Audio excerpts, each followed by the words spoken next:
Assalamualaikum warahmatullahi wabarakatuh. Semoga semua kebaikan terlimpah kepada kita semua. Amin ya rabbal alamin. Pada suatu pagi yang cerah, Baginda Raja tampak duduk termenung di atas singgasananya. Tak ada sepatah kata pun yang terucap dari bibirnya. Melihat perubahan sikap sang raja, para menteri istana pun menjadi heran. Mereka saling bertanya-tanya apa yang membuat Baginda Raja seperti itu. Kemudian penasihat istana mendekat dan memberanikan diri bertanya kepada Baginda Raja. "Ampun Paduka yang mulia, ada gerangan apa yang membuat Paduka murung?" tanya penasihat istana.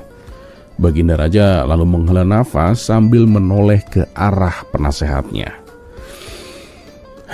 "Semalam aku menerima surat ancaman dari orang yang tak dikenal," jawab Baginda Raja. "Surat ancaman? Ancaman bagaimana Paduka?" tanya penasihat istana terkejut. "Dia bilang akan membunuhku kalau dalam waktu 3 hari aku tidak turun dari takhta," ujar Baginda Raja dengan nada gelisah. Kemudian kabar ini pun segera menyebar ke seluruh penjuru negeri. Semua orang panik. Para penjaga diperintahkan untuk menggandakan pengawasan. Akan tetapi tetap saja Baginda Raja merasa tidak aman. Lalu salah satu menteri istana pun berkata, "Paduka yang mulia, mengapa tidak memanggil Abu Nawas Paduka? Mintalah bantuan kepadanya. Dia pasti bisa mengungkap siapa pelakunya." Awalnya Baginda Raja agak ragu karena bisa jadi pelakunya adalah musuh dari kerajaan lain. Namun karena sang menteri terus-menerus mendesaknya, akhirnya Baginda Raja pun setuju. Maka diperintahkanlah beberapa prajurit untuk memanggil Abu Nawas. Tak berapa lama kemudian datanglah Abu Nawas. Lalu Baginda Raja berkata kepadanya, "Wahai Abu Nawas, tahukah kamu bahwa saat ini aku sedang berada dalam ancaman? Kalau sampai dalam 3 hari aku tidak turun dari takhta, maka aku akan dibunuh Abu Nawas." Abu Nawas yang tidak tahu dengan kabar yang beredar seketika menjadi kaget dan tidak percaya. "Benarkah? Siapa pelakunya Paduka?" tanya Abu Nawas. "Itu dia masalahnya Abu Nawas. Aku tidak tahu. Hanya surat ancaman tanpa nama. Dan aku ingin kamu mengungkap siapa pelaku di balik teror ini." Sejenak Abu Nawas terdiam. Tiba-tiba ia tersenyum kecil dan berkata, "Baiklah Paduka, saya punya rencana." Sontak sang raja pun terbelalak. "Rencana apa itu? Cepat beritahu aku Abu Nawas," pinta Baginda Raja. Dan dengan tenang Abu Nawas pun menjawab, "Begini rencananya Paduka. Umumkan saja ke rakyat bahwa Paduka itu sakit keras dan dalam 3 hari lagi Paduka akan meninggal. Lalu buatlah acara kematian dengan sangat megah." Mendengar ide Abu Nawas yang konyol itu, seluruh pejabat istana menjadi kaget. "Apa maksudmu Abu Nawas? Kamu jangan bercanda," bentak Panglima prajurit. Abu Nawas pun tetap tenang dan berkata, "Percayalah, pengirim surat itu pasti akan muncul. Ia pasti ingin memastikan apakah Baginda Raja benar-benar mati. Nah, saat itulah kita bisa menangkapnya." Namun Baginda Raja membantah usulan Abu Nawas itu. "Tapi Abu Nawas, bagaimana kita mengenali pelakunya nanti? Orang yang datang ke istana kan pasti banyak sekali." Abu Nawas pun membalas, "Kalau soal itu serahkan saja padaku Paduka. Yang penting orang-orang bisa datang ke istana." Dan akhirnya rencana pun dijalankan. Maka diumumkanlah bahwa Baginda Raja sakit parah dan akan meninggal dunia tepat 3 hari kemudian. Mendengar kabar tersebut, seluruh rakyat berbondong-bondong datang ke istana untuk memberikan penghormatan terakhir. Sementara Abu Nawas dan beberapa prajurit menjaga di depan pintu masuk istana. Disinilah akal cerdik Abu Nawas mulai ditujukan. Setiap kali ada tamu yang akan masuk ke istana, Abu Nawas meminta kepada tamu tersebut untuk membacakan sebuah mantra. "Wahai Tuan, bacakanlah mantra ini. Karena kalau sudah ada 100 orang yang membacanya, Baginda Raja pasti akan sembuh. Tidak akan jadi meninggal," kata Abu Nawas. Tentu saja bagi tamu yang menginginkan raja tetap hidup akan dengan ikhlas dan bersungguh-sungguh membacakannya. Setelah satu persatu tamu masuk ke dalam, tibalah giliran si pelaku yang menyamar sebagai tamu. Ia berpenampilan layaknya kakek tua dengan membawa tongkat di tangannya. Dan seperti biasa, Abu Nawas menyuruhnya untuk membacakan mantranya.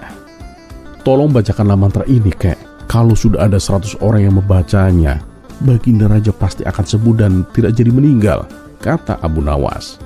Si pelaku yang tak ingin raja tetap hidup segera menolak membacakannya. Ia beralasan bahwa ia buta huruf alias tidak bisa membaca. "Baiklah, kek, kalau begitu aku bacakan mantranya dan kakek ikuti ucapanku," pinta Abu Nawas. Lagi-lagi si pelaku menolaknya. Ia beralasan bahwa mulutnya sedang sakit sariawan. Disinilah akhirnya Abu Nawas mengetahui bahwa orang tersebut adalah pelakunya.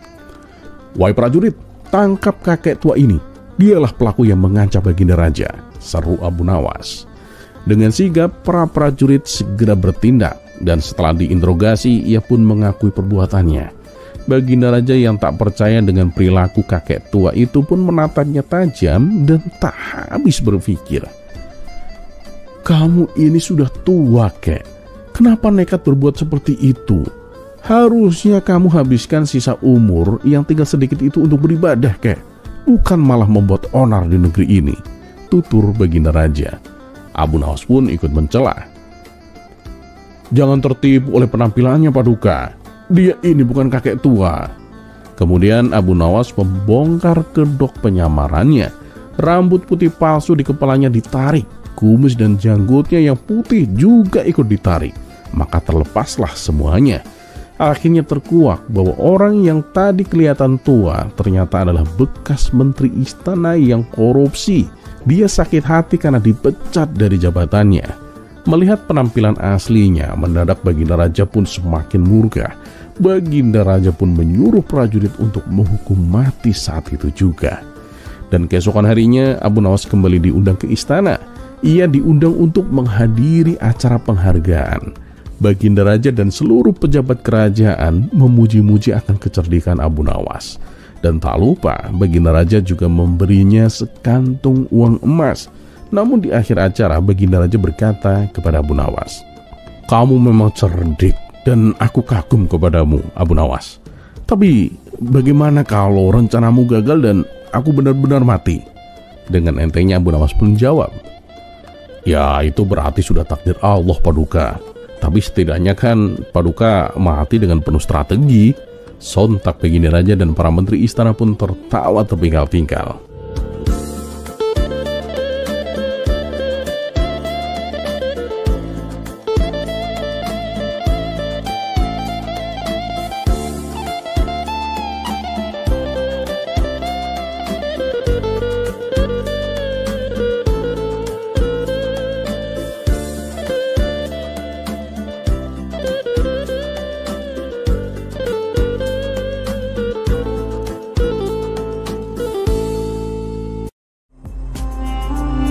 Kisah selanjutnya.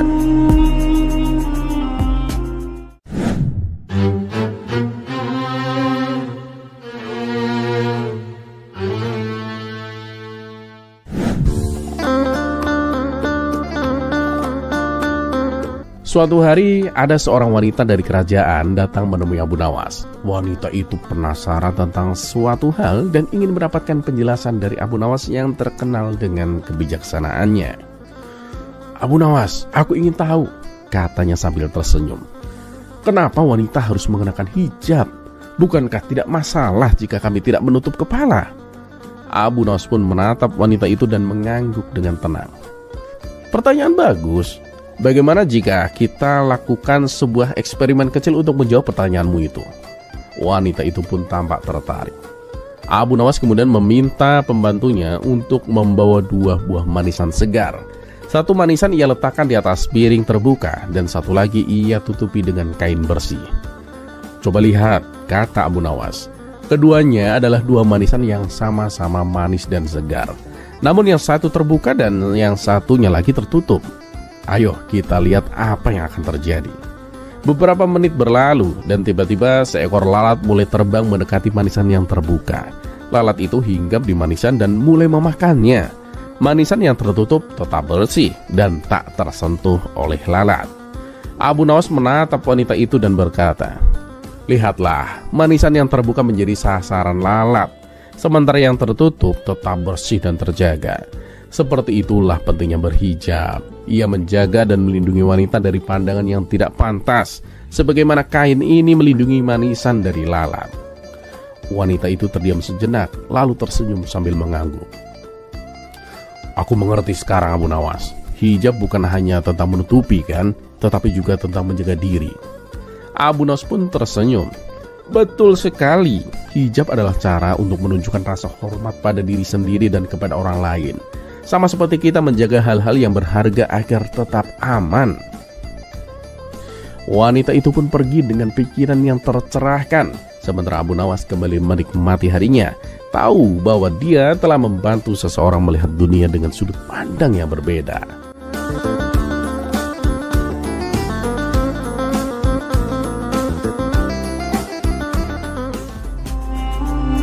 Kisah selanjutnya.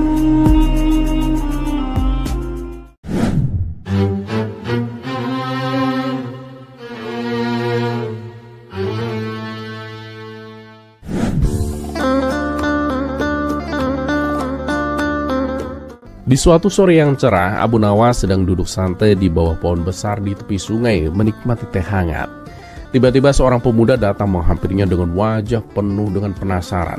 Pemuda itu terlihat gelisah dan tanpa basa-basi ia langsung bertanya, "Abu Nawas, bolehkah aku bertanya sesuatu yang sudah lama mengganjal pikiranku?"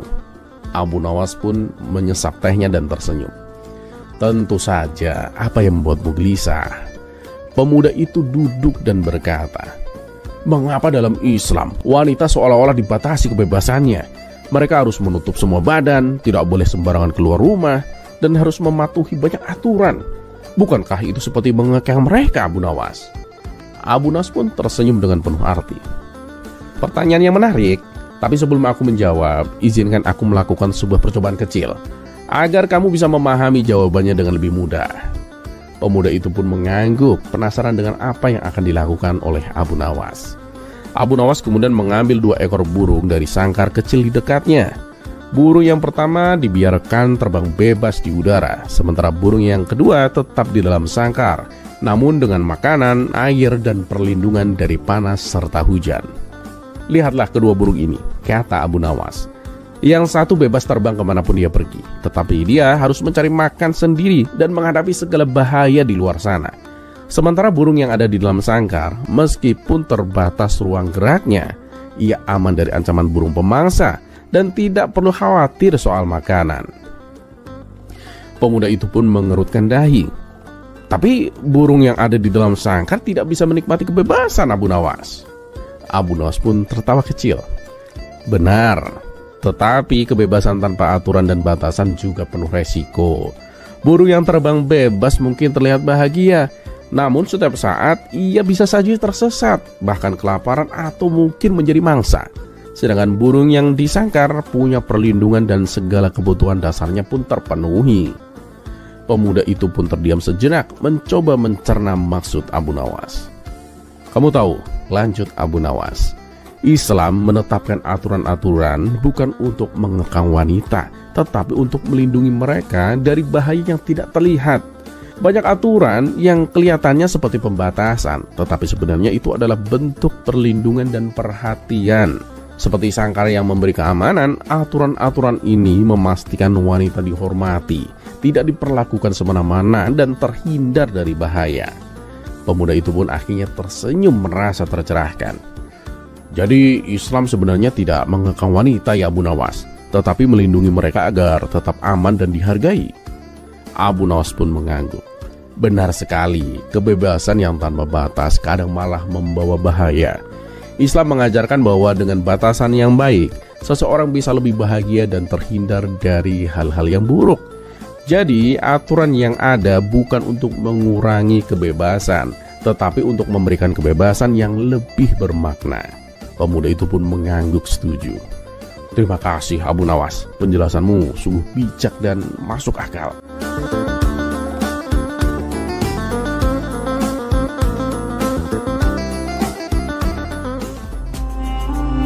Kisah selanjutnya.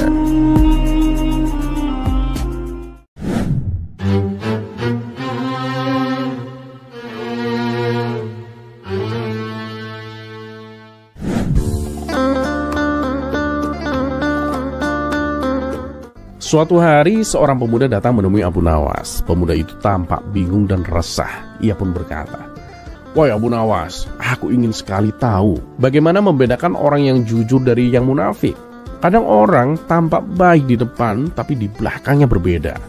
Abu Nawas pun tersenyum kecil lalu berkata, "Ayo kita jalan-jalan ke pasar, akan aku tunjukkan caranya."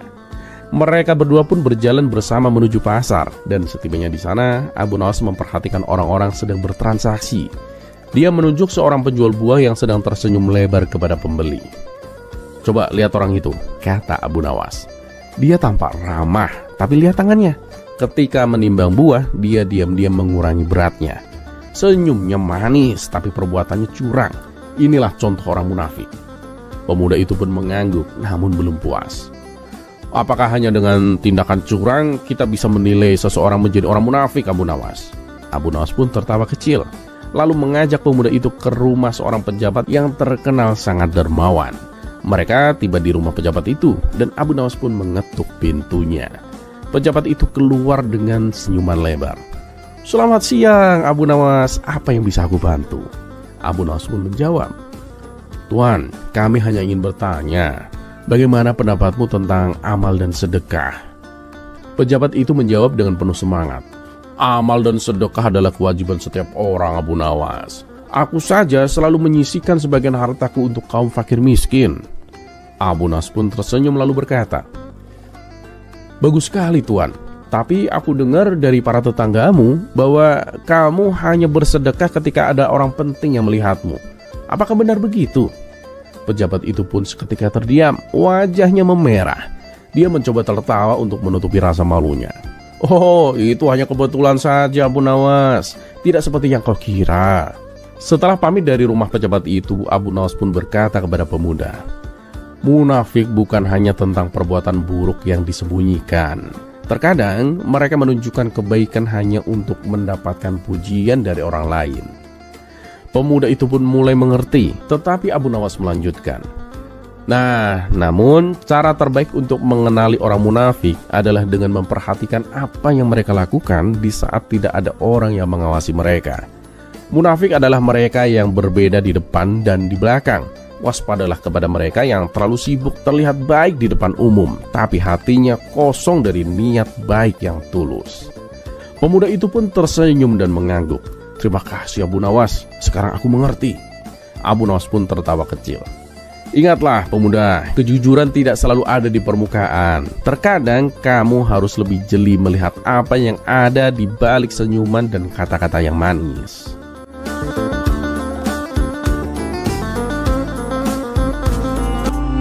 Kisah selanjutnya.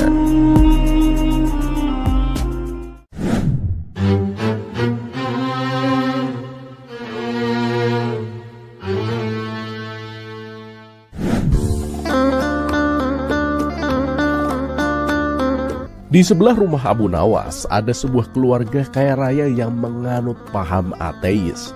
Meski berbeda keyakinan, Abu Nawas dan tetangganya itu tetap hidup rukun. Mereka saling menghormati dan sering berbagi. Sang tetangga bahkan tak jarang memberi Abu Nawas makanan. Dan Abu Nawas pun selalu membantu tetangganya jika sedang kesulitan. Namun ada satu hal yang membuat tetangga ini merasa tak nyaman.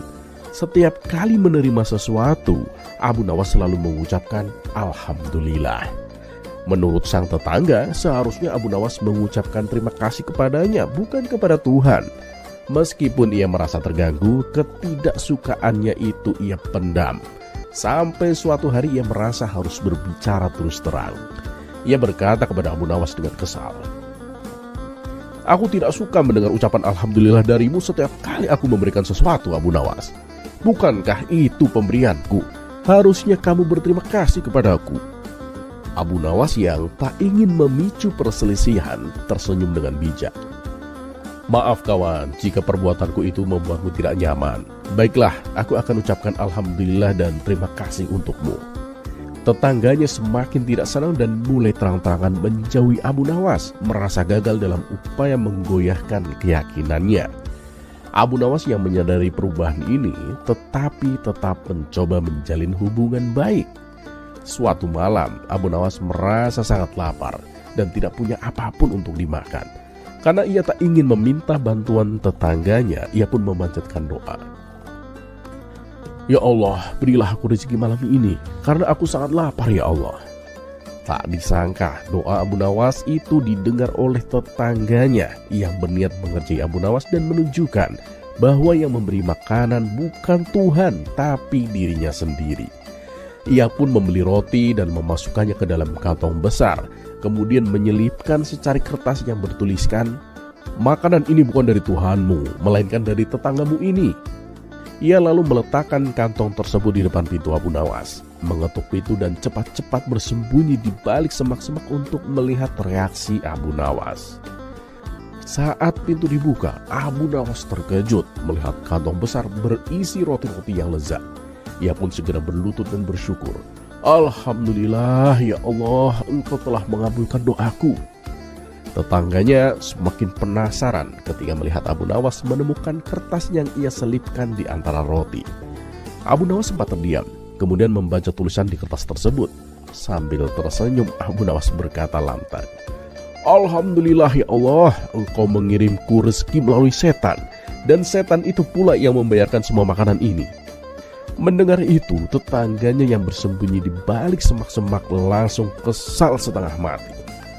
"Kurang ajar, bukannya berterima kasih kepadaku, malah berterima kasih kepada Tuhan dan menyebutku setan," gerutunya dalam hati.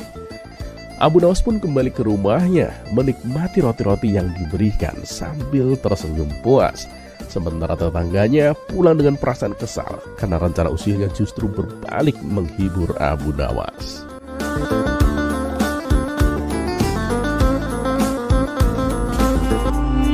Kisah selanjutnya.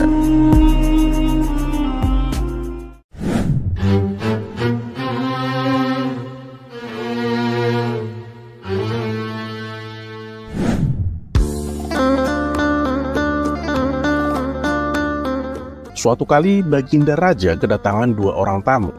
Mereka berdua adalah seorang raja dari negeri tetangga. Pertemuan ketiga raja tersebut membahas mengenai kerjasama tentang perdagangan. Setelah perbincangan yang serius selesai, tibalah waktunya obrolan santai. "Kalian tahu nggak, aku punya prajurit yang sangat pemberani. Mungkin prajurit kalian tidak ada yang sepemberani prajuritku," ujar raja pertama. Baginda Raja dan raja kedua pun penasaran.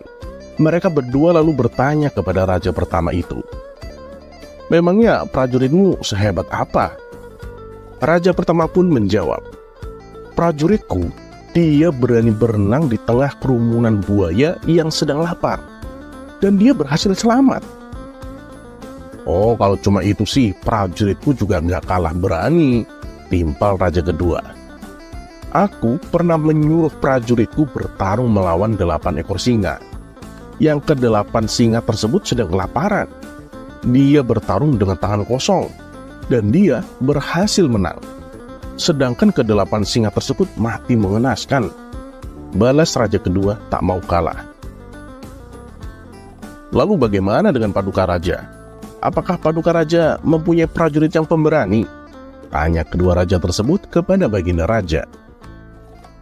Sesaat Baginda Raja berpikir keras jawaban apa yang harus ia berikan. Ia tak mungkin mengarang cerita bohong, karena Baginda Raja memang tak punya prajurit yang terbilang nekat dan pemberani seperti prajuritnya kedua tamu raja tersebut. Tapi ia juga gengsi kalau prajuritnya dibilang penakut. Akhirnya terlintas di benak Baginda Raja sosok Abu Nawas. "Aku juga punya seseorang yang sangat pemberani. Padahal ia bukan prajurit terlatih, apalagi ahli perang," jawab Baginda Raja. Kedua tamu raja itu pun heran dan kagum. "Betulkah Paduka? Siapa dia?" tanya mereka berdua penasaran. "Dia adalah Abu Nawas. Sebagai buktinya, saya akan panggil orangnya kemari," balas Baginda Raja. Kemudian Baginda Raja memerintahkan beberapa pengawal untuk memanggil Abu Nawas. Dan singkat cerita, sampailah Abu Nawas ke istana. Begitu memasuki aula kerajaan, Abu Nawas kaget. Ternyata Baginda Raja sedang menerima dua tamu raja dari negeri tetangga. "Abu Nawas, kesini, kemarilah," titah Baginda Raja. Abu Nawas segera mendekat dan memberi salam hormat kepada rajanya. "Ampun Paduka yang mulia, apa Paduka nggak salah memanggil saya? Padahal kan Paduka sedang menerima tamu kehormatan," ucap Abu Nawas. "Oh enggak Abu Nawas, memang saya sengaja mengundangmu kemari," balas baginda raja. "Begini Abu Nawas, saya ada tugas penting untukmu, dan kamu nggak boleh menolak perintah saya," tukas baginda raja. "Baik Paduka yang mulia, saya siap dengan perintah Paduka," sahut Abu Nawas. "Kiranya tugas apa yang akan Paduka berikan?" tanya Abu Nawas penasaran. "Saat ini juga aku perintahkan kamu terjun dari menara istana," titah baginda raja. Mendengar itu Abu Nawas kaget dan heran, karena itu sama saja bunuh diri. "Apa saya tidak salah dengar Paduka?" tanya Abu Nawas memastikan. "Tidak Abu Nawas, kamu tidak salah dengar," jawab baginda raja. "Saya disuruh terjun dari menara, sedangkan menara istana itu tingginya 50 meter. Dasar raja nggak punya otak," ujar Abu Nawas dengan nada sewot. Melihat tingkah Abu Nawas ini, baginda raja seketika langsung tertawa terpinggal-pinggal. Sementara Abu Nawas semakin dibuatnya heran. Kenapa Paduka Raja justru malah tertawa? Padahal biasanya ia marah dan menghukum dirinya. Karena tak mau ambil pusing, Abu Nawas pun lalu pergi meninggalkan ruangan istana. "Tuh, kalian lihat sendiri kan?" ucap baginda raja kepada kedua tamunya. "Apa kalian punya rakyat yang berani mengatai rajanya? Hanya rakyatku saja yang berani, dan itu pun cuma satu, yaitu Abu Nawas," ujar baginda raja sambil terus tertawa. Melihat hal itu, kedua tamu raja tersebut hanya bisa melongo dan mengaku kalah. Terlepas apakah cerita ini adalah cerita fiksi atau kenyataan, teruslah berbuat kebaikan. Karena ketahuilah, kita mungkin tahu berapa umur kita sekarang, tapi tak ada yang tahu berapa sisa umur kita. Dan seperti biasa, terima kasih. Wassalamualaikum warahmatullahi wabarakatuh.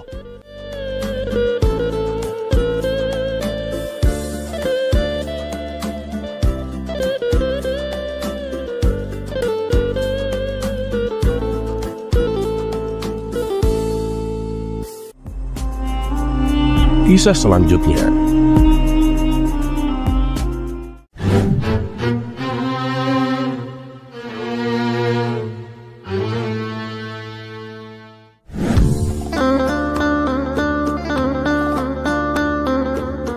Entah kenapa, tanpa sebab yang jelas, tiba-tiba baginda raja menjadi emosional dan memaki-maki semua para menterinya. Abu Nawas yang kala itu berada di dalam istana juga tak luput dari amarah baginda raja. Saking emosinya, ia mengusir Abu Nawas dan melarangnya menginjakan kakinya lagi di istana. Beberapa hari setelah peristiwa itu, banyak warga yang mengeluh dengan perubahan sikap baginda raja. Ia sekarang mudah emosi dan gampang marah. Bahkan beberapa menterinya ada yang mengundurkan diri karena takut terkena amarahnya. Akhirnya satu demi satu para menterinya mulai berkurang. Hal ini membuat baginda raja khawatir. Ia pun membuka kesempatan bagi rakyatnya untuk menduduki jabatan sebagai menteri. Namun tak ada satupun yang berani mendaftar. Menghadapi masalah ini, baginda raja bertambah bingung. Kemudian ia bertanya kepada penasehat istana yang masih setia mendampinginya. "Ada apa sebenarnya dengan kerajaan ini? Kenapa jadi begini?" "Ampun Paduka yang mulia, hal ini dikarenakan sikap Paduka sendiri. Akhir-akhir ini Paduka mudah emosi dan tanpa sebab menghukum menteri yang tidak bersalah. Hal itulah yang membuat mereka tidak tahan menjadi menteri istana. Sebaiknya Paduka periksa diri, barangkali ada solusinya," saran penasehat istana.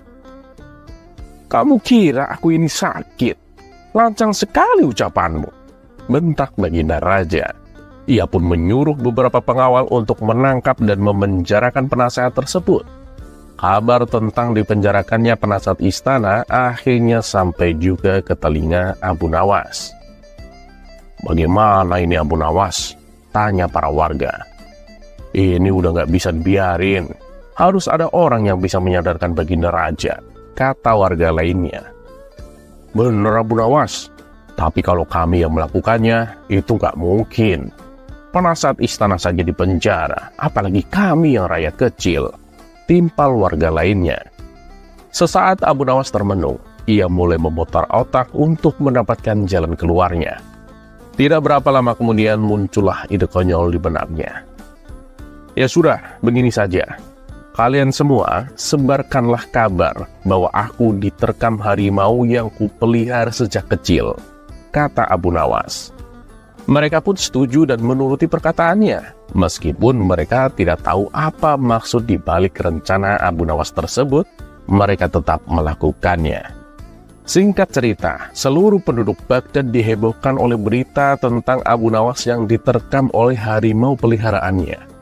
Dengan cepat, kabar itu pun beredar dan akhirnya terdengar juga oleh Baginda Raja. Apa benar Abu Nawas diterkam harimau? Tanya Baginda Raja kepada salah satu menterinya. Menurut kabar yang beredar memang benar Paduka Yang Mulia, jawab menterinya. Tapi sejak kapan Abu Nawas pelihara harimau? Tanya Baginda Raja kembali. Untuk itu hamba kurang tahu Paduka. Tapi yang hamba dengar, ia memeliharanya sejak harimau itu masih bayi, jelas menterinya. Karena penasaran, Baginda Raja pun datang ke rumah Abu Nawas untuk menengoknya. Setibanya di sana, Abu Nawas tampak sedang duduk di depan rumahnya. Bagaimana keadaanmu Abu Nawas? Tanya Baginda Raja. Alhamdulillah Paduka, saya sehat walafiat, jawab Abu Nawas. Tentu saja hal ini membuat Baginda Raja heran. Orang-orang bilang kamu diterkam harimau. Bagaimana itu bisa terjadi? Dan sejak kapan kamu memelihara harimau? Tanya Baginda Raja. Ampun Paduka, untuk menjawab pertanyaan Paduka ini butuh waktu yang lama untuk menceritakannya, ujar Abu Nawas. Aku siap mendengarkannya Abu Nawas. Silakan, ceritakan saja padaku, balas Baginda Raja. Abu Nawas pun lalu memulai ceritanya. Jadi begini ceritanya Paduka. Waktu itu saya melewati jalanan sepi. Nah, di tengah jalan saya menemukan anak harimau yang tengah sakit dan butuh pertolongan. Saya pun membawanya pulang dan merawatnya. Para warga awalnya sudah memperingatkan saya bahwa harimau adalah hewan yang buas dan bisa berbahaya jika dipelihara.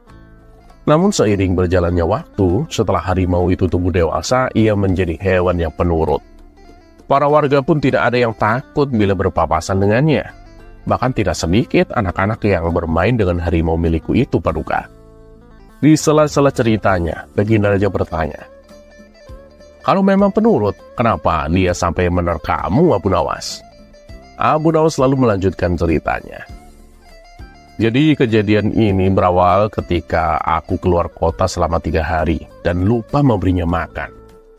Dan setelah aku kembali, harimaunya masih berada di dalam kandangnya. Aku pun senang karena dia dalam keadaan baik-baik saja. Tapi ketika aku menghampirinya, tiba-tiba dia menerkamku dan ingin memakanku Paduka. Ternyata kelaparan selama 3 hari itu telah mengeluarkan sifat alaminya sebagai hewan buas. Ia akan menerkam siapa saja ketika ia merasa lapar. Untunglah aku masih bisa selamat Paduka. Lalu kemana harimau tersebut? Apakah sudah dibunuh atau lari ke hutan? Tanya Baginda Raja. Saya melepaskannya Paduka dan tak mau lagi memeliharanya. Tapi harimau yang saya ceritakan bukanlah harimau sesungguhnya Paduka. Harimau ini bisa diibaratkan tabiat buruk kita, seperti cepat emosi atau gampang marah. Jika kita terus memeliharanya, suatu saat tabiat buruk tersebut akan memakan kita. Sifat mudah marah dan gampang emosi akan dengan mudah membuat kita celaka. Ya, maka dari itu akan lebih baik jika kita melepaskan tabiat buruk tersebut dan jangan pernah sekalipun untuk memeliharanya. Setelah mendengar penuturan Abu Nawas, Baginda Raja pun tersadar. Ia selama ini telah menjadi orang yang mudah emosi dan gampang marah. Oleh sebab itulah, satu persatu orang-orang di sekitarnya mulai menghindar dan meninggalkan dirinya. Sejak saat itu, Baginda Raja bertekad akan membuang semua tabiat buruk yang selama ini dipeliharanya.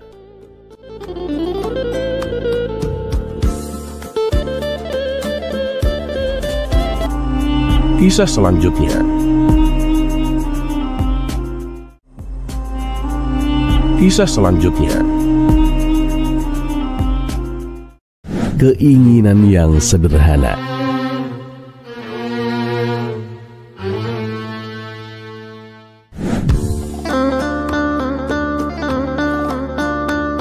Pada suatu hari, Baginda Raja dan para menteri istana merasa jengah dengan kecerdikan Abu Nawas yang sering mengelabuhi mereka. Mereka pun merancang sebuah siasat yang licik untuk menjebak Abu Nawas agar bisa membuktikan bahwa Abu Nawas bukanlah orang sehebat yang selama ini mereka kira. Setelah rencana tersusun dengan matang, Baginda Raja memerintahkan beberapa pengawal setianya untuk segera memanggil Abu Nawas ke istana. Kali ini kamu pasti akan kalah, Abu Nawas, pikir Baginda Raja dengan penuh rasa percaya diri. Beberapa pengawal pun mendatangi rumah Abu Nawas. Saat tiba, mereka memberitahukan maksud kedatangan mereka dengan suara yang tegas. Tuan Abu, Baginda Raja memerintahkanmu untuk menghadap ke istana. Sekarang juga, Tuan. Abu Nawas yang sedang kurang enak badan merasa tak punya pilihan lain selain memenuhi panggilan tersebut. Baiklah, kalian pergi dulu, nanti aku menyusul, jawab Abu Nawas sambil berusaha menyembunyikan rasa tidak enaknya.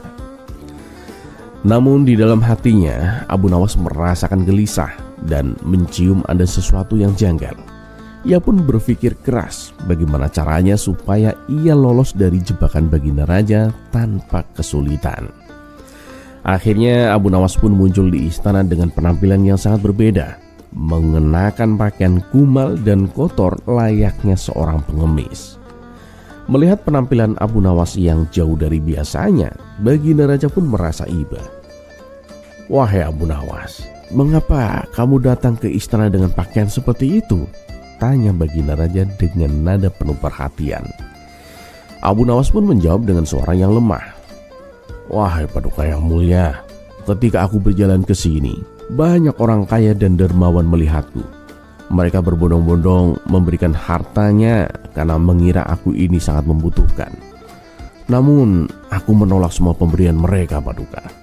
Baginda Raja pun bingung dan bertanya, lah, mengapa kamu menolaknya? Abu Nawas pun mengerutkan dahi dan menjawab dengan suara yang memelas. Karena aku hanya menginginkan satu hal, Paduka. Baginda Raja pun semakin penasaran.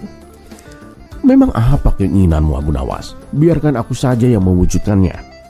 Abu Nawas pun menatap tajam Baginda Raja dan bertanya, Paduka yakin? Paduka mau berjanji akan mengabulkannya?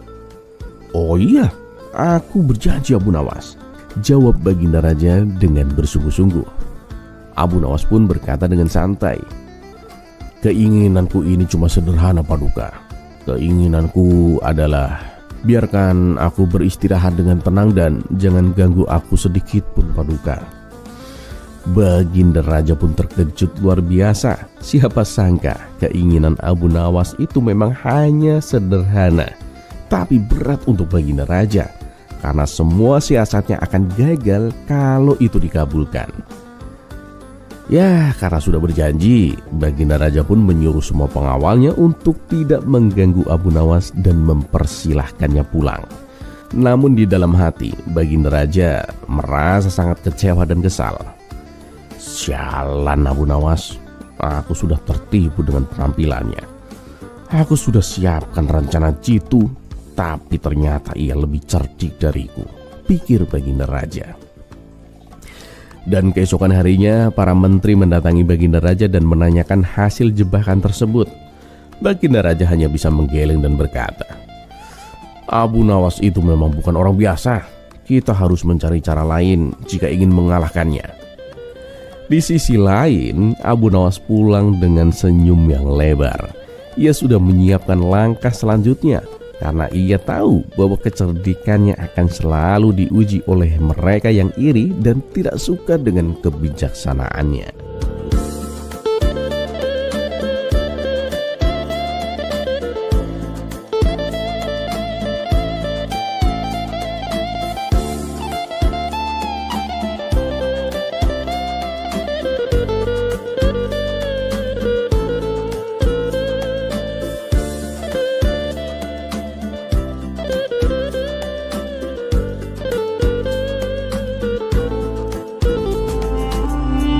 Kisah selanjutnya.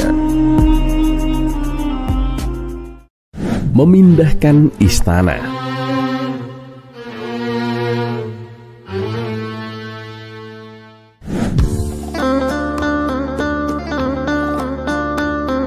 Lagi dan lagi, Baginda Raja merasa bosan. Sudah seminggu ia tidak melihat kelicikan Abu Nawas yang terkenal itu.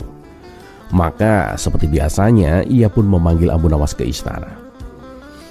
"Abu Nawas," serunya sambil duduk di singgasananya, "aku punya tantangan baru untukmu.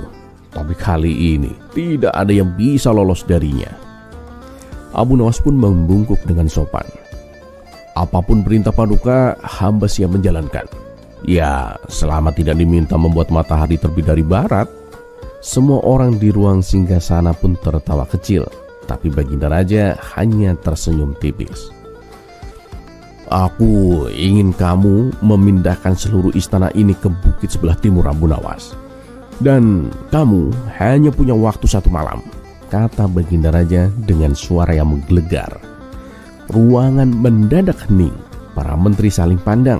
Beberapa mencoba menahan tawa karena tahu tidak mungkin ada manusia waras yang bisa memindahkan istana hanya dalam 1 malam. Namun Abu Nawas tetap tenang. Ia menunduk sejenak lalu mengangkat kepalanya dengan penuh percaya diri. "Oh, siap Paduka Yang Mulia. Kebetulan hamba juga memiliki karpet ajaib." "Karpet ajaib?" tanya Baginda Raja menaikkan alisnya. "Jangan bilang kamu mau memindahkan istana ini seperti sedang mengangkut belanjaan di pasar." "Benar Paduka," jawab Abu Nawas serius.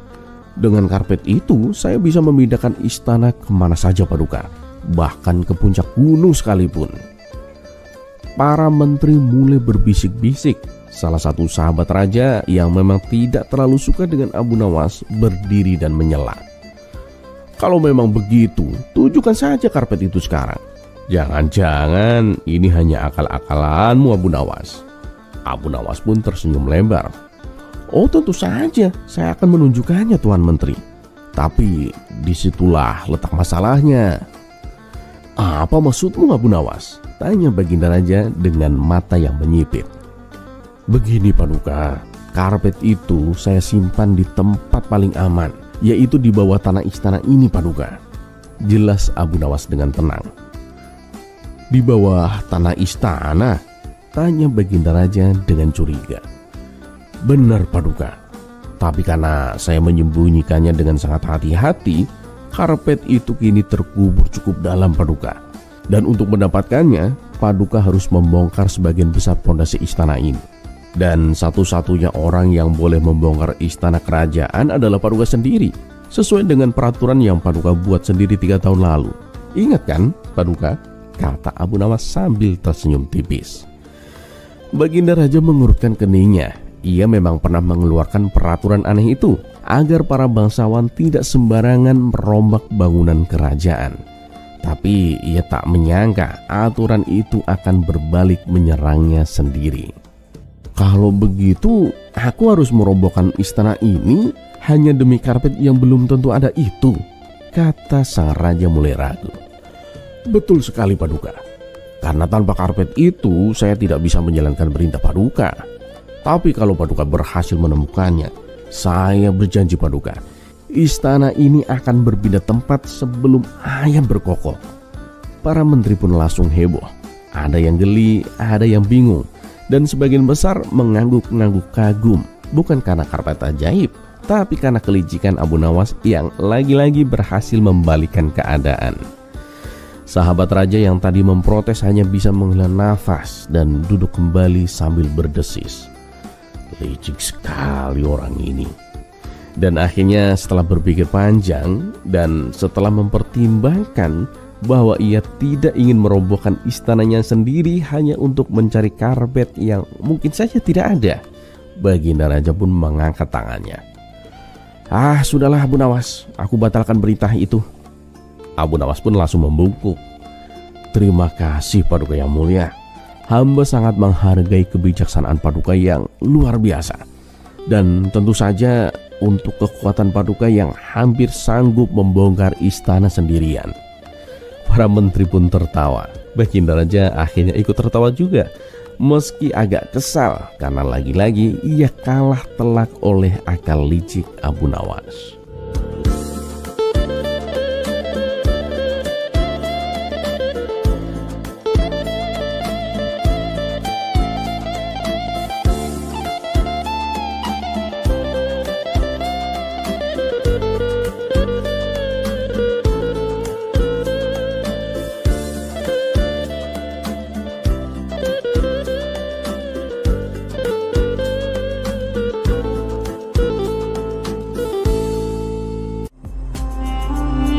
Kisah selanjutnya.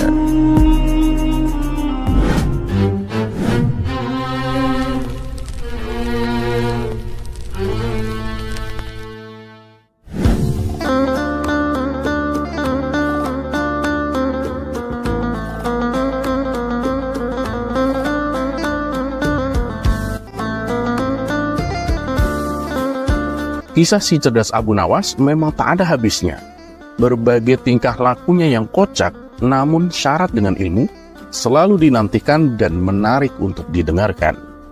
Dan kali ini dikisahkan Abu Nawas ingin menjadi pedagang garam. Berikut kisahnya. Musim kemarau yang berkepanjangan membuat Abu Nawas bingung untuk bercocok tanam.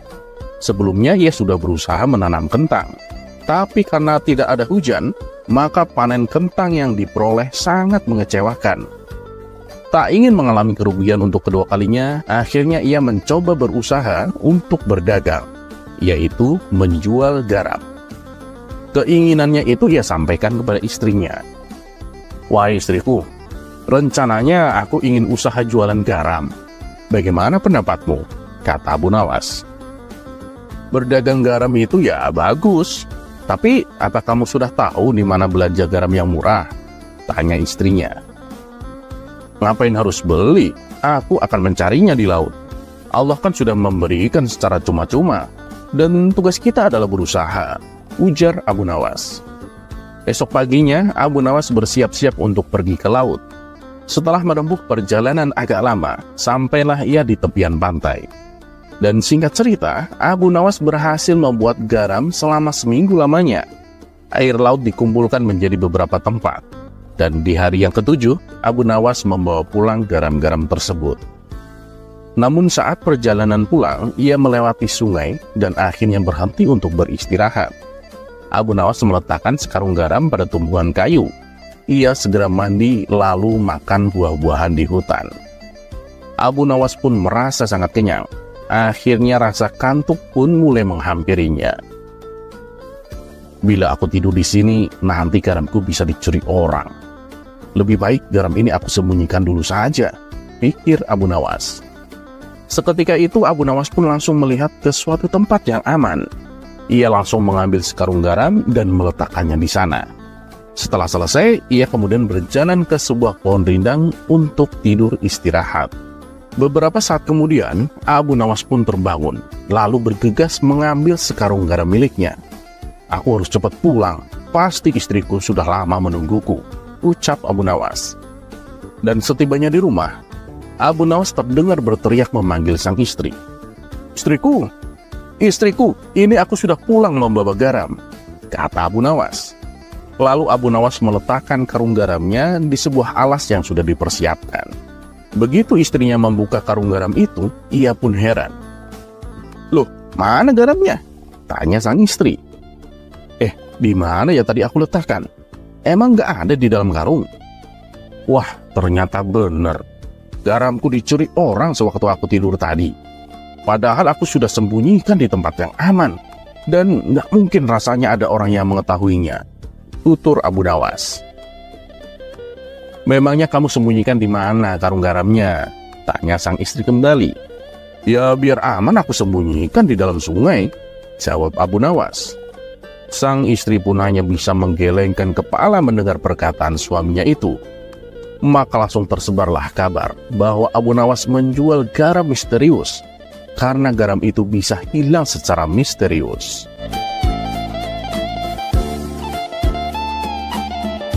Terlepas apakah cerita ini adalah cerita fiksi atau kenyataan, karena hikmah adalah barang hilang seorang muslim. Di mana ia menemukannya, maka ia berhak mengambilnya.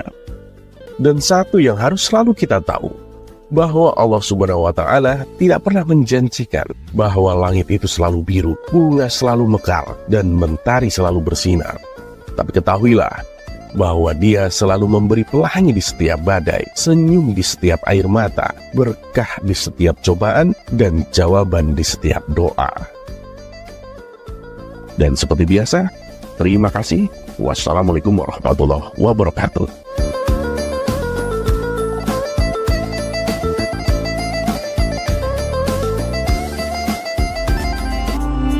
Kisah selanjutnya.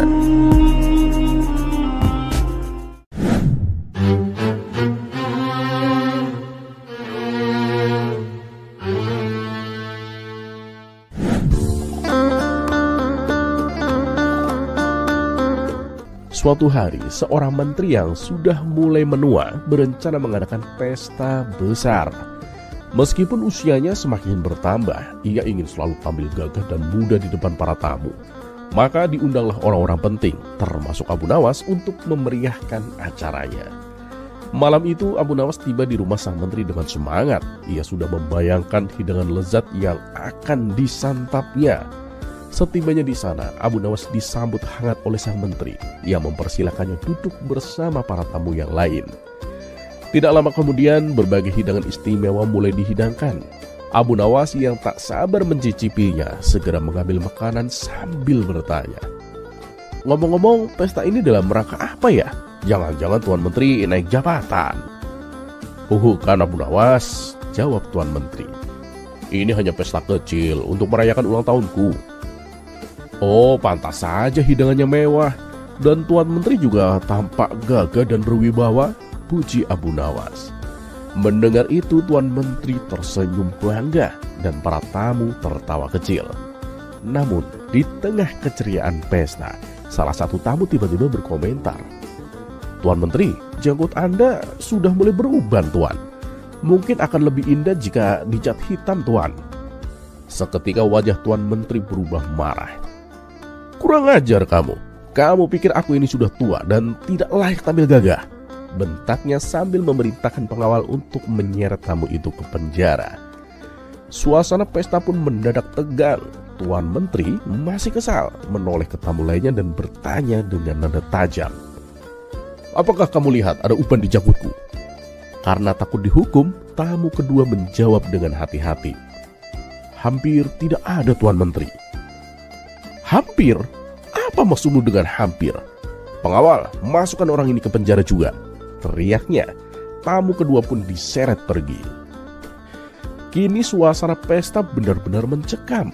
Tuan Menteri lalu mengajukan pertanyaan yang sama kepada tamu yang ketiga. Dengan gemetaran, tamu tersebut menjawab, "Sama sekali tidak ada uban, Tuan Menteri. Janggut Anda hitam dan berkilau." "Kamu pembohong besar. Pengawal, cambuk dia 10 kali dan penjarakan sebulan," perintahnya lagi. Akhirnya giliran Abu Nawas ditanya. Namun ia terlihat santai menikmati hidangan di hadapannya, seolah tidak terjadi apa-apa. Merasa diabaikan, Tuan Menteri pun membentak, "Hei Abu Nawas, apa kau juga melihat uban di janggutku?" Abu Nawas mengangkat wajahnya dengan tenang. "Maaf Tuan Menteri, saya sebenarnya ingin menjawab, tapi saya ini kan buta warna, Tuan. Jadi saya tidak tahu mana warna hitam ataupun putih," jawab Abu Nawas sambil kembali asik makan. Jawaban cerdik dan kocak Abu Nawas membuat Tuan Menteri yang tadinya marah langsung tertawa terpinggal-pinggal. Emosinya mendadak mereda dan suasana pesta kembali cair. Abu Nawas pun meneruskan makan malamnya sambil menceritakan berbagai kisah lucu, membuat seisi ruangan penuh tawa sampai pesta berakhir dengan penuh keceriaan.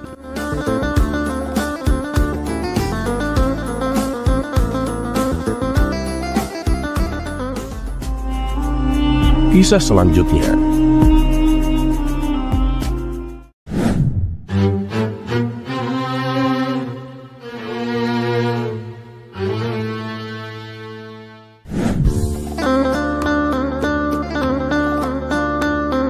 Suatu hari Baginda Raja merasa penasaran tentang misteri di balik usia 40 tahun yang katanya penuh dengan kebijaksanaan. Untuk mendapatkan jawabannya, Baginda Raja pun memanggil Abu Nawas ke istana. "Abu Nawas," ujar Baginda Raja, "aku dengar umur 40 tahun itu istimewa. Banyak yang bilang ada rahasia kehidupan yang baru terbuka di usia tersebut. Apakah kamu tahu apa rahasia umur 40 tahun itu?" Abu Nawas tersenyum penuh arti. "Paduka yang mulia, rahasia umur 40 tahun itu memang ada, tapi hanya sedikit yang tahu Paduka." Jawabnya membuat Baginda Raja semakin penasaran. Baginda Raja tertarik dan mendesak Abu Nawas untuk segera mengungkapkan rahasianya. "Kalau begitu katakan kepada aku apa rahasianya, Abu Nawas." Abu Nawas pun menghela nafas, berlagak serius dan berkata, "Baiklah Paduka, rahasia umur 40 tahun itu sebenarnya sederhana. Mulai saat itulah seseorang menyadari bahwa ia semakin sering lupa dengan apa yang baru saja ia ingat." Baginda Raja terkejut lalu tertawa terbahak-bahak. "Abu Nawas, aku tak percaya. Masa rahasia umur 40 tahun hanya soal lupa?" Abu Nawas pun tersenyum dengan lebar. "Sungguh Paduka, di usia 40 tahun, kita jadi lebih mudah lupa di mana menaruh barang, lupa siapa yang sudah kita janji, dan bahkan lupa soal pertanyaan-pertanyaan besar yang dulu sering kita pikirkan. Tapi justru itulah, semakin sering kita lupa, semakin kita belajar untuk menerima apa adanya Paduka." Baginda Raja tergelak tetapi masih penasaran. "Baiklah, itu lucu, tapi sepertinya masih ada lagi. Apalagi yang berubah di umur 40 tahun Abu Nawas?" Abu Nawas pun melanjutkan, "Nah, rahasia keduanya adalah kesadaran bahwa tubuh kita tidak bisa diajak bekerja sama seperti dulu lagi Paduka. Dulu Paduka mungkin bisa duduk lama tanpa pegal, bisa makan sebanyak apapun tanpa perut sakit. Tapi di usia 40 tahun, duduk terlalu lama, tulang mulai protes, makan sembarangan, perut pun ikut tak setuju Paduka." Baginda Raja mengangguk sambil tertawa geli. "Ya, kamu benar Abu Nawas. Ternyata usia 40 tahun memang penuh kejutan." Abu Nawas pun menutup jawabannya dengan kalimat bijak. "Jadi Paduka yang mulia, rahasia umur 40 tahun adalah menerima perubahan dan bersyukur atas apa yang masih bisa kita lakukan. Karena semakin tua, kita sadar bahwa kebahagiaan tak lagi datang dari yang besar-besar Paduka, tetapi dari hal yang kecil-kecil, seperti tertawa, makan enak tanpa perut sakit, dan bisa tidur nyenyak." Baginda Raja merasa sangat puas dengan jawaban Abu Nawas. Ia tertawa puas dan berkata, "Abu Nawas, kamu memang selalu bisa memberikan jawaban yang lucu tapi dalam. Terima kasih Abu Nawas." Dan sejak saat itulah Baginda Raja tak lagi terlalu memusingkan soal usia. Ia malah sering tertawa, menikmati setiap momen kecil dengan penuh syukur. Tentu saja dengan Abu Nawas yang selalu siap menghiburnya.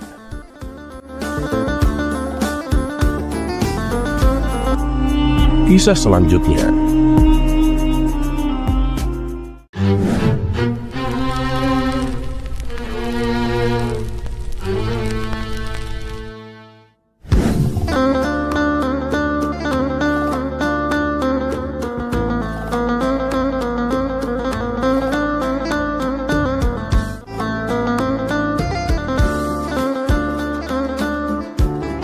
Pada suatu hari, Abu Nawas menghadap ke istana. Ia pun bercakap-cakap dengan Baginda Raja dengan riang gembira. Tiba-tiba terlintas dalam benak Raja, "Bukankah ibunya Abu Nawas ini sudah lama meninggal? Aku ingin mencoba kepandiannya sekali lagi. Aku ingin menyuruh dia membawa ibunya ke istanaku. Kalau berhasil akan aku beri hadiah 100 dinar. Abu Nawas, coba besok bawalah ibumu ke istanaku. Nanti aku beri engkau hadiah 100 dinar. Abu Nawas pun kaget, seraya bergumam dalam hati. Aneh, bukankah Raja sudah tahu kalau ibuku sudah meninggal? Tapi mengapa beliau memerintahkan itu? Namun dasar Abu Nawas, ia pun menyanggupi perintah itu. Baiklah, tuanku yang mulia. Esok pagi hamba akan bawa ibu menghadap kemari. Jawabnya mantap. Setelah itu ia pun memohon diri. Sesampainya di rumah, setelah makan dan minum, ia pun pergi lagi. Dijelajahinya sudut-sudut negeri itu, menyusuri jalan, lorong, dan kampung untuk mencari seorang perempuan tua yang akan dijadikan sebagai ibu angkat. Rupanya tak mudah menemukan sesosok perempuan tua.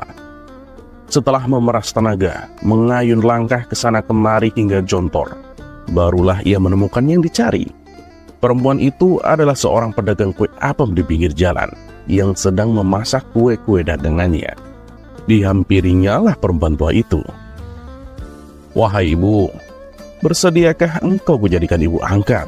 kata Abu Nawas. "Kenapa engkau berkata demikian? Dan untuk apa?" tanya si ibu tua itu. Maka diceritakanlah perihal dirinya yang mendapat perintah dari Baginda Raja agar membawa ibunya ke istana. Padahal ibunya sudah lama meninggal. Juga dijanjikan akan membagi 2 hadiah dari raja yang akan diterimanya nanti. Nah, nanti uang itu dapat ibu simpan untuk bekal bila sewaktu-waktu dipanggil Tuhan, kata Abu Nawas. "Ya baiklah, aku sanggup memenuhi permintaanmu itu," kata si ibu tua itu. Setelah itu Abu Nawas pun menyerahkan sebuah tasbih dan berpesan agar terus menghitung biji tasbih itu meskipun di depan raja, dan jangan menjawab pertanyaan yang diajukan. Sebelum meninggalkan perempuan itu, Abu Nawas pun mewanti-wanti agar rencana ini tidak sampai gagal. Untuk itu ia akan menggendong perempuan tua itu ke istana. "Baiklah anakku, semoga Tuhan memberkahimu," kata si ibu tua itu.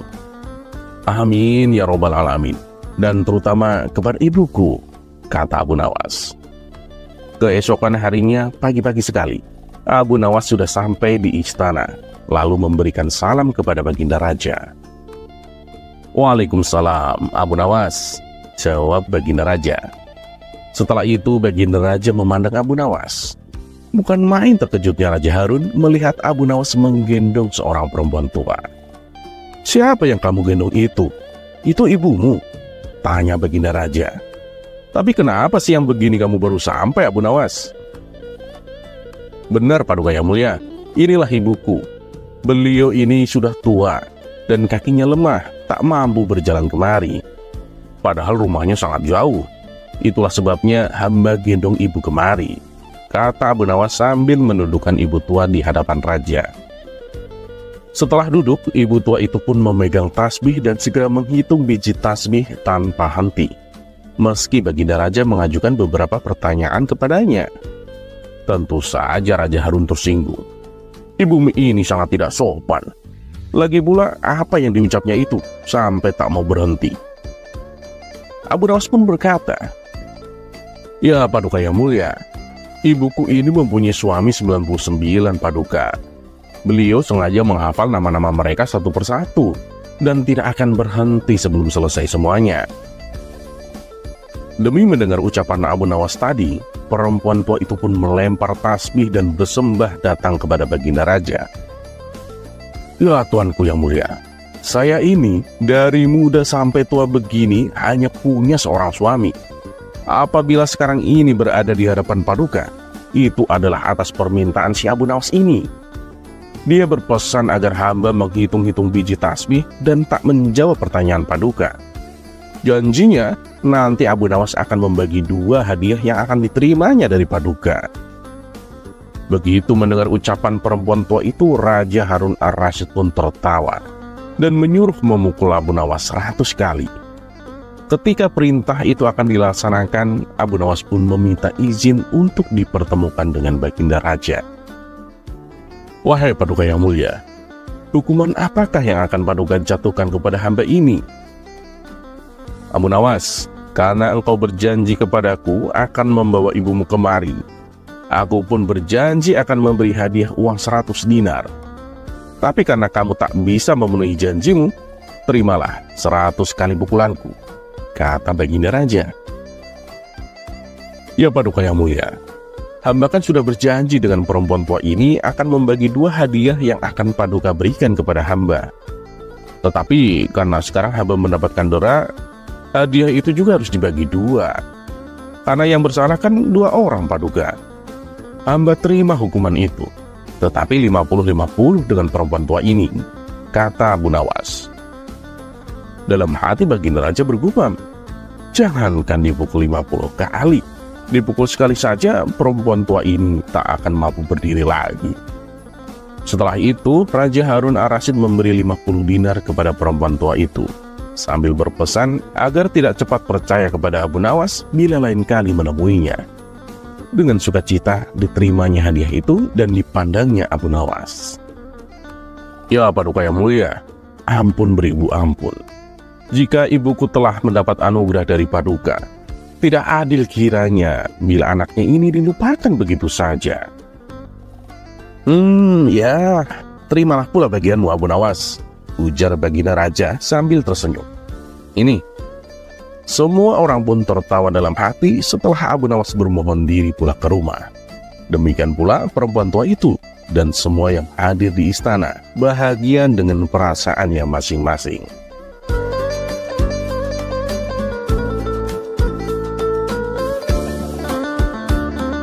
Terlepas apakah cerita ini adalah cerita fiksi atau kenyataan, karena hikmah adalah barang hilang seorang muslim. Di mana ia menemukannya, maka ia berhak mengambilnya. Dan satu yang harus selalu kita tahu, bahwa Allah Subhanahu wa Ta'ala tidak pernah menjanjikan bahwa langit itu selalu biru, bunga selalu mekar, dan mentari selalu bersinar. Tapi ketahuilah bahwa Dia selalu memberi pelangi di setiap badai, senyum di setiap air mata, berkah di setiap cobaan, dan jawaban di setiap doa.